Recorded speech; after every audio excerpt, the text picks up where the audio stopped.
Hey everyone, it's Jack. I know I said the season 3 through 6 lip sync ranking would be coming out very soon. I'm struggling with copyright on that video right now, especially because I'm dealing with so many different songs, but I do want to get something out to all of you, something very topical, mixed with a more evergreen idea, if that makes sense. Because while I've stayed silent on this whole Ginger Minj situation for the most part, I do have thoughts on it that pertain more so to the Drag Race fandom as a whole, as opposed to just Ginger herself. I'm not a drama channel, nor do I really want to take this as a negative thing towards Ginger. Like I think a lot of people have said, I am a fan of Ginger, even if I don't defend everything that she does. I for one will always defend her choice to come back for All Stars 10. Even if she knew she was going to get backlash, especially after winning, that's just an opportunity that I understand not wanting to pass up no matter what other people are going to think. While at the same time, I think the constant defending of her choice to go back on is kind of what is getting us into this new situation, which let me backtrack and explain that. So for the past 2 weeks, Ginger has been appearing on various podcasts that are shot in LA. Like it's very clear that she took one trip to LA, filmed all of these in bulk, and they're slowly releasing, which is probably the worst case scenario for her because everything is building up mostly off of one comment she made on Kelly Mantle's podcast. So on the podcast, she explains her experience on All Stars 10, and with a lot of the queens, they were nice to her face while filming, but once the season started airing, they realized they could get more traction on a post if they decided to trash her. A lot of the girls in person on All Stars 10 were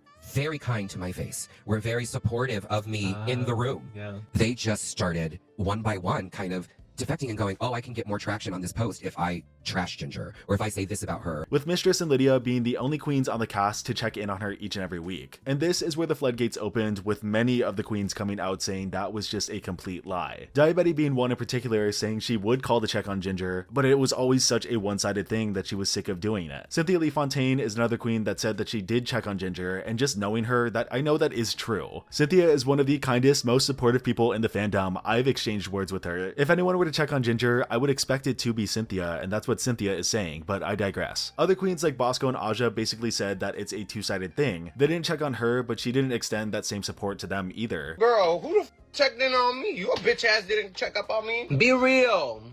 It's no shade. Be real. So if they just don't have that relationship, it shouldn't come down on them for not really supporting her because it just wasn't there in the first place. But I think the lack of connection that Ginger had on the season really got to her. It's just a weird position to find herself in. She was asked back and was very clearly the frontrunner of the competition with a lot of pushing. So many people on the cast felt like they got sidelined as opposed to having a fair chance. And while this is more on the showrunners, I think it could also rub off on the relationships that Ginger could form. So after these comments on the Kelly Mantle podcast, and a lot of the queens coming forward saying that they either didn't call her or she's lying, it caused a lot of people, especially people in the fandom, to compare their notes of things that they've heard over the years from Ginger. I would say the running joke of Ginger Minj being a liar would be like 3 or 4 tiers down on an iceberg for Drag Race. If people are tapped into the fandom and watch recap shows or interviews, there were just little things that didn't always add up, but you kind of just brush them aside because it's like, who really cares? One of the biggest ones being her monologue from the CNT Awards on All Stars 6. She tells the story of ruby red slippers that her mom gave her with yellow brick road wrapping paper, and she just happened to be wearing that pair tonight or something similar. I think it was implied that she was supposed to be wearing that same pair tonight, but she was like 7 when she got them. So I don't know if that's believable or it was just like not executed the best. Regardless though, on Bob's review channel, he said that he doesn't believe that it happened, and that really got the ball rolling for this one. I don't believe this happened. Is that horrible?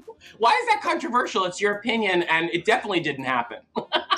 This is one of my favorite Drag Race related clips of all time. I just think it is so funny because when I first watched it, I didn't believe it either. Maybe there's some truth in there, but for sure the delivery was extremely rehearsed, so that kind of took points away. The monologues they did were supposed to be based on real life, but I honestly don't blame anyone if they kind of made things up, because for the average queen, who is gonna check? Unfortunately, Ginger is not an average queen, so people decided to call it out. If you've ever wondered how scammers get your phone number or why your inbox is constantly flooded by spam, there are these companies called data brokers whose entire business is buying and selling your information. They do it without your consent, and they make billions selling your data to marketers, scammers, or even stalkers. Now, technically, they are required by law to remove your information if you ask, but they make the process intentionally confusing and time-consuming, so most people do give up. That's why I recommend today's sponsor, Aura, to family and friends. Aura handles the hard part for you by removing your personal data from these sites and helping keep it off. It's an all-in-one digital security solution. You might already have some tools, but not having Aura is like locking your front door but leaving your your backdoor wide open. Aura alerts you if your personal information is found on the dark web, provides real-time fraud alert for credit and banking, and offers 24/7 identity monitoring. It also includes a secure VPN, antivirus software, a password manager, and more, all backed by US-based support available around the clock. And if the worst does happen, Aura includes up to $5 million in identity theft insurance with fraud experts ready to help 24/7. Try Aura for free for 14 days at aura.com/JackFed. In just 2 weeks, you'll see where your data is being exposed and sold. I'm not leaving myself vulnerable, and you shouldn't either. Thank you so much to Aura. Now let's get back to the video. I just mentioned Bob, so I think we can get to the Bob side of things now. Ginger went on Monet's podcast and said that a lot of the hate train started about her originated with a story that Bob told, and also just her review show for All Stars 6 and 10. Bob told a story on Naomi's behalf of a queen taking one of Naomi's wigs, ratting it up and using it as a bumper wig, and then giving it back to her in that shape instead of trying to fix it. And while Naomi was the one to fully say that it was Ginger Minj, I think we should just set the record straight.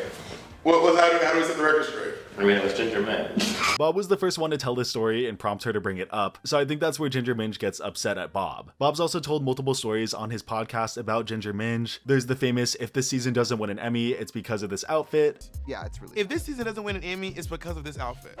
If you wanted to make a compilation of Bob talking about Ginger, you could, and there are compilations about it. The thing is though, Bob is constantly talking about other queens because he has a podcast, he does review shows. If you take all these isolated examples, you could make an argument, but I don't really think Bob is actually at the head of the charge of anything. Just with these one-off anecdotes being shared, those are then taken as clips and used as examples that fuel the hate, while when Bob was originally telling them, it wasn't nothing more than a funny story. I do understand how Ginger could misconstrue it after seeing clips back to back to back, but I also won't fault Bob for sharing things that he didn't know would get out of control. Coming back to the inconsistencies in Ginger's storytelling, there's a lot of examples, both new and old, of her saying something that just doesn't really line up. As awesome and hilarious as it would be for Jennifer Aniston or RuPaul to come out and say, no, I did do that on that set, I have a feeling that there is just a lot of truth stretching going on. All of the lies that Ginger has told are totally harmless up until it starts to affect the people around her. Anytime that she's decided to spin a tale, I think it is so enjoyable to listen to, because even though I don't buy it, she does have a talent for the theatrics and the storytelling. Maybe Jennifer Aniston did burn her coffee, maybe she didn't. Either way, that's a very positive story about both of the people involved. Once it turns into calling out some people for not treating her right in her opinion, and some of those people come out to say that's not true, that's when I start to have an issue with it, because I don't think it should paint anyone negatively. I sympathize with Ginger because often when people are caught in a web of lies like this, it comes out of the fact that they are doing it compulsively, and that could be for any number of reasons. It can come from a place of insecurity, and I feel like that might be the case after All Stars 10 especially. She's going on this podcast to talk about her life post All Stars 10, the projects that she's working on, like her Hocus Pocus tour. That's all fine and dandy, but I think another reason is that she was going on to kind of defend herself. From her position, something that she's worked towards for 12 years at this point, she was finally able to achieve the win, but it feels like everyone's discrediting her, and it's a moment that she can't really enjoy for herself. While from the other perspective, people are very annoyed at her because she did win the crown, the check did clear, and yet she's still coming on these podcasts and talking about the people that she beat out, saying that she wasn't treated right, which most people do see as pretty out of touch. Ginger has every right to speak up and speak out, but I think the overall point that I do want to make in this video is that there's a pretty noticeable life cycle for queens who don't really have favor in the fandom, especially after an All Stars appearance. And I think Ginger could have been a prime case of the fandom turning around on a queen for the positive in the future, up until she used her right to speak out on these podcasts. My brain immediately goes to queens like Roxy Andrews, Thorgy Thor, Naomi Smalls, queens who coming off their All Star season didn't have the best reception from the fans, are now fan favorites. Emotions run high during All Stars, with so many favorites returning, queens going out in shocking eliminations, production pushing and riggery. It's very rarely just a fun watch all the way through. The queens I mentioned all had moments on All Stars that made the fan base turn on them. Whether they were kept around for too long, called out production messiness, eliminated the frontrunner, each of them got their fair share of backlash that still does follow them today. Over time though, the fandom forgave their bad moments and acknowledged their good qualities even more. Maybe not so much for Thorgy, but for Roxy and Naomi, they were public enemy number one for a long time. But just by having close positive proximity in the fandom, opinions on them changed, and I do think Ginger could have been that case too. The queen that I actually think is the closest to Ginger would be Jimbo, another All Stars winner whose win felt very frustrating to people because as soon as they saw her on the cast, they knew that she was gonna win. Watching a predictable season of Drag Race, especially when it comes to All Stars, is one of the most frustrating things that a person can do. And that was the case for both All Stars 8 and 10, with Jimbo being present throughout the entire season as opposed to Ginger who was only present in the second half. Of course, they are not one-to-one when it comes to attitudes from the fandom, but I feel like much of the backlash that Ginger got right after the crowning could be compared to Jimbo. The difference is Jimbo didn't go on podcasts after the season aired 6 months later to talk about her win on the season and try to justify her win to the audience. Instead, she just worked, wore her crown, and laughed all the way to the bank with the 200k that she got. Something that I really wish Ginger did too, because even if there was backlash, there's still so much celebration that she could do. While we still look back on All Stars 8 as not a great season of Drag Race, people are more inclined to talk about the positive moments like Jimbo's Snatch Game performance or her great runways. And once again, it's not a one-to-one comparison here, but I think a couple years from now, people would start to appreciate Ginger more, as the frustrations of All Stars 10 are put behind us and another frustrating All Star season is out instead. And you can also look at it from the hypothetical position of what if she wasn't on All Stars 10? Will we look back at moments from All Stars 6 and think of her a lot more fondly? The phone lip sync versus Mayhem always comes to mind because that's constantly reposted. Time heals so many wounds in the Drag Race fandom, and I do think Ginger would have eventually got that praise that she was looking for if she was just able to understand the position that she was in now. I'm not saying where she's at is easy because the backlash is intense and insane, but the way that she's speaking out and the way that she goes about justifying things, it's just not the best look. I really am convinced that if she said just screw all the hate, I'm not responding to any of it, and instead she just later appeared in the Drag Race movie, had more tours come out, had more cool things come out, people would forget about all the BS from All Stars 10. Now I just feel bad because though she has the right to respond, the responses she's given are only digging the hole further. It's always about position, time, and place, and I just don't think it's the right time or place for Ginger to be talking about it. I do have hope that this isn't going to mess up her legacy forever, but I do think there needs to be some sort of response to everything that's going on without trying to change people's minds in the traditional way. Honestly, a sit-down video fully talking about everything, or just going even deeper with things like storytelling, to the point where it's so outrageous that all you can do is laugh. I truly do wish her the best. Like I said, nothing she's doing is really harmful. The only thing I could kind of see her doing is apologizing to the All Stars 10 cast, but even then, I don't even know if that's the most necessary. Everyone's kind of made their peace with it. If it's really hitting her hard, I do hope she takes a step back from social media, because again, she has a lot of opportunities coming in the future. She's still in that position where if she doesn't address anything and just continues to work, she will have the last laugh. It's just a matter of how much she wants to explain to the fandom and understand how the fandom works, because you know, it is kind of fickle, for better and for worse. Keep it cute in the comments. I know I don't make videos like this very often. I tried to tie it back into the fandom and the culture side of things, which is much more my speed. Thank you so much to my tier 2 patrons.